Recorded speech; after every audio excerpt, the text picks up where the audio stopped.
నాటి నేస్తాలు మన చిన్ననాటి జ్ఞాపకాలకి స్వాగతం సుస్వాగతం. ముందుగా అందరికీ విజయదశమి శుభాకాంక్షలు. ఇప్పుడు మనం శ్రీమతి అరికెపూడి కోడూరి కౌసల్యదేవి గారు రచించిన తీయని శాపం అనే కుటుంబ కథ విందామా?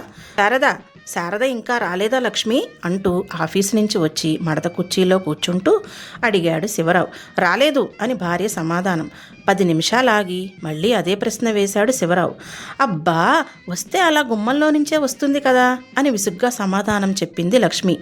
ఒక చేత్తో 2 ఏళ్ల కృష్ణని ఎత్తుకొని ఇంకో చేత్తో వంట చేసుకుంటున్న లక్ష్మి సమాధానంలో విసుగు కనిపించింది భర్తకు. ఆఫీసు నుంచి అప్పుడే వచ్చిన అతను ఏమంత శాంతంగా లేడు ఆ క్షణంలో. ఈడొచ్చిన పిల్ల వేళకు ఇంటికి రాలేదన్న ఆత్రం ఆందోళన లేకపోగా, ఏమిటా పెంకి సమాధానం, నిన్న కూడా ఆలస్యంగానే వచ్చింది, తల్లివి ఆడపిల్ల ఆలస్యంగా వస్తే మందలించలేవా అని అన్నాడు. బావుందండి, మీరు ఇస్తున్నారా విలువ? వాళ్ళు నాకు ఇవ్వటానికి ఈ బిఏలు బిఎస్సీలు ఎందుకంటే వింటుందా మన మాట? అబ్బా ఉండరా, వంట సరిగ్గా చేసుకోనివ్వు అంటూ చంకలో ఉన్న బిడ్డను నేలకేసి కుదేసింది లక్ష్మి. ఇదంతా చూస్తున్న శివరావు చేతిలో ఉన్న న్యూస్ పేపర్ని విసిరేసి ఏడుస్తున్న కొడుకుని ఎత్తుకొని బయటకు తీసుకుని వెళ్ళాడు. చల్లగాలికి అటు ఇటు తిప్పసాగాడు. కాసేపట్లో నిద్రపోయాడు కృష్ణ. అది గమనించిన లక్ష్మి పిల్లవాడిని తీసుకొని వెళ్ళి పడుకోబెట్టి వచ్చింది. వంటగది తలుపు వేసి దువ్వెన తీసుకొని ఆరు బయటకు వెళ్ళి దువ్వుకోవటం ప్రారంభించింది. ఇంతలో ఏదో గుర్తుకు వచ్చినట్టుగా జుట్టు వేలుముడి వేసుకొని స్నానాల గదిలోకి వెళ్ళింది. ఏమిటి అంటూ వెనకాలే వెళ్ళాడు శివరావు. ఈరోజు బట్టలు ఉతకడం కుదరలేదు, కృష్ణ అసలు చంక దిగనే లేదు అంటుంది బట్టల బకెట్ దగ్గరకు లాక్కుంటూ. సరే, ఒకసారి నేను అలా కాలేజీకి వెళ్ళొస్తాను అంటూ పైకండువా తీసుకున్నాడు శివరావు. ఒకసారి భర్త మొహం చూసింది లక్ష్మి. అతని వదనంలో భయం ఆందోళన కనిపించేసరికి జాలి వేసి, వద్దులేండి, ఏ మీటింగో ఏ ఫంక్షన్లోనో ఉండి ఉంటుంది, అదే వస్తుందిలేండి అన్నది. సరేలే అంటూ వీధి అరుగు మీద చాప వేసుకొని నడుం వాల్చాడు శివరావు. ఎదురుగా స్నానాల గదిలో ఉన్న భార్యతో ఏవేవో లోకాభిరామాణే మాట్లాడుతూ ఉన్నాడు. ఇంతలో అమ్మా అన్నం పెట్టు అంటూ 10 ఏళ్ల గోపి 7 ఏళ్ల పాప వచ్చేశారు. తొందరగా రా అమ్మా అంటూ పాప ముఖం కాళ్ళు చేతులు కడుక్కొని వచ్చింది. గోపి కొంచెం తిక్కరకం. ఎందుకు కడుక్కోవటం, ముందు అన్నం పెట్టు, ఆకలేస్తుంది అంటూ బిగ్గరగా అరవసాగాడు. వస్తున్నారా నాయనా అంటూ లక్ష్మి అనేలోగానే పిల్లలు కొట్టుకోవడం, పాప ఏడుపు లంకించటం క్షణాల్లో జరిగిపోయాయి. చిచ్చి, మాయిదారి పిల్లలు విసిగించేస్తున్నారు అంటూ సణుగుతూ వెళ్ళింది.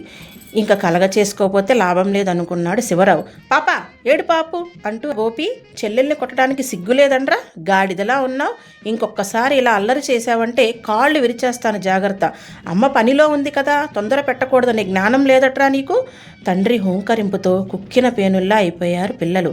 పెట్టాల్సినవన్నీ పెట్టేసిరా లక్ష్మి, ఎందుకు దగ్గర కూర్చోవటం అన్నాడు శివరావు. అయ్యో, అంత అదృష్టం కూడానా నాకు? దగ్గర లేకపోతే అన్నీ చిందరవందర చేసేస్తారు. ఏడిశారు, నేను ఇక్కడే ఉన్నాను కదా అన్నాడు శివరావు. లక్ష్మి మళ్ళీ స్నానాల గదిలోకి వెళ్ళింది, వదిలేసిన పనిని వెతుక్కుంటూ. వాకిల్లో పడుకున్న శివరావుకి బట్టలు ఉతుకుతున్న లక్ష్మి స్పష్టంగా కనిపిస్తుంది. అంతవరకు తల దువ్వుకోవడానికి కూడా తీరిక లేకుండా చెదిరి ఉన్న జుట్టు, ఎదురు చూస్తున్న పనిలో పడి నీరసం ఆవరించిన మొహం, అపరిమితమైన జాలి కలిగింది శివరావుకు భార్యపై.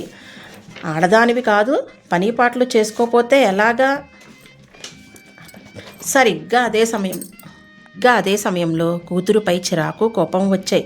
ఎదిగిన పిల్ల సమయానికి ఇల్లు చేరి తల్లికి ఇంత సాయం చేయకూడదు అనుకున్నాడు. ఆలాపనగా సందు చివరకు చూశాడు. అది ఇంకా రాలేదే లక్ష్మి, ఏమి వెకిలి వేషాలు అలవాటు అవ్వటం లేదు కదా?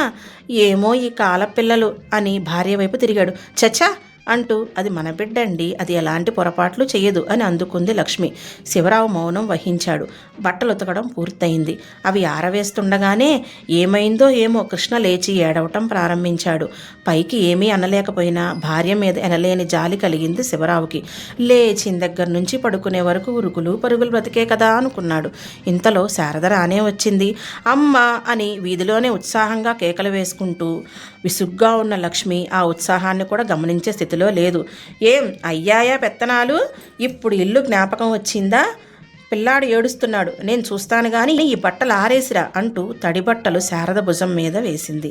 ఎక్కడా లేని చిరాకు కోపం కలిగాయి శారదకు. చిచ్చి, ఈ తడి బట్టలన్నీ నా మీద వేస్తావేంటి?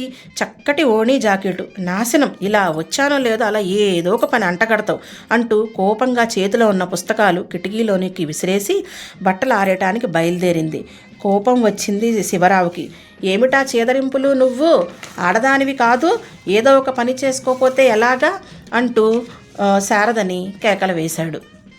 ఇప్పుడు దాకా ఏం చేస్తున్నావు? నిక్కీ నీలిగి ఇప్పుడు ఇల్లు చేరావు. కాలేజీ వదలగానే ఇల్లు చేరాలన్న జ్ఞానం లేదు.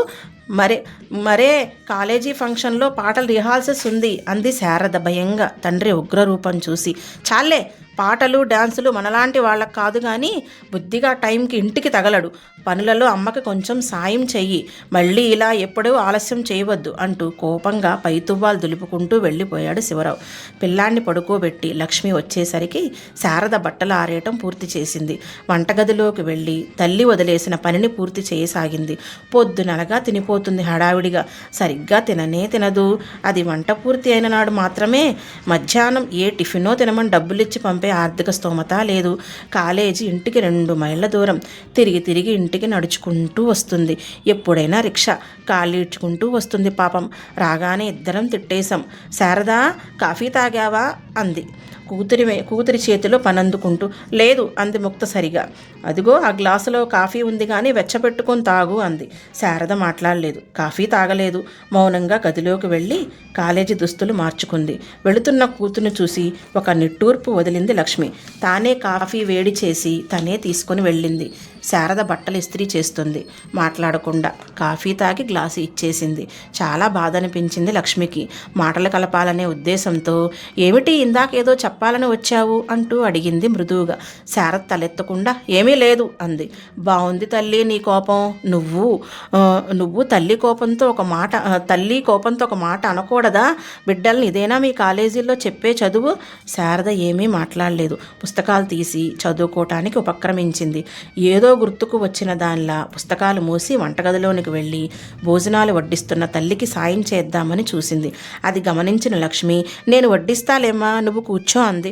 వద్దులేమ్మా, మనం ఇద్దరం తర్వాత తిందాం. ఇదిగో గోపి పాప ఉన్నారుగా, వీళ్ళిద్దరూ భోజనానికి వస్తే వంటిల్లులాగా ఉంటుందా అంది.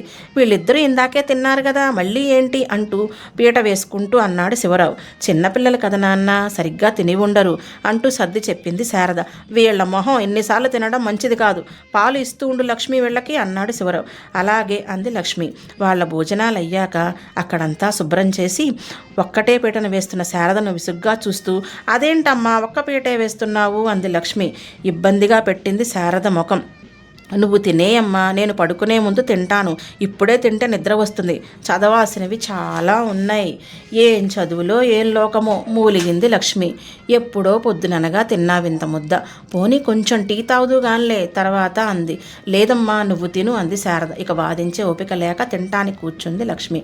దొడ్లో తినిపడేసిన పళ్ళాలు కొన్ని గిన్నెలు కడగటానికి కూర్చుంది శారద. ఆ శబ్దం విని ఎంగిలి చేత్తోనే లేచి వచ్చింది లక్ష్మి. లే శారద, ఇవన్నీ నేను చూసుకుంటానులే, నువ్వు వెళ్ళి చదువుకో అంది. కొంచెమే కదమ్మా, ఇవి నేను కడిగేస్తాను, మిగతావి నువ్వు తర్వాత చేద్దుగానిలే. వద్దే, లేవమంటే లెగవేంటి, ఈ పని చేసినా నిద్రే వస్తుంది, నువ్వు వెళ్ళి చదువుకో అంది కోపంగా లక్ష్మి. వాటాలో ఉండే ముసలమ్మ ఈ సంభాషణ అంతా వినింది. తర్వాత ఏమైందో చూడాలంటే పార్ట్ 2 చూడండి. తొందరలో పోస్ట్ చేస్తాను. మీ శాంతి.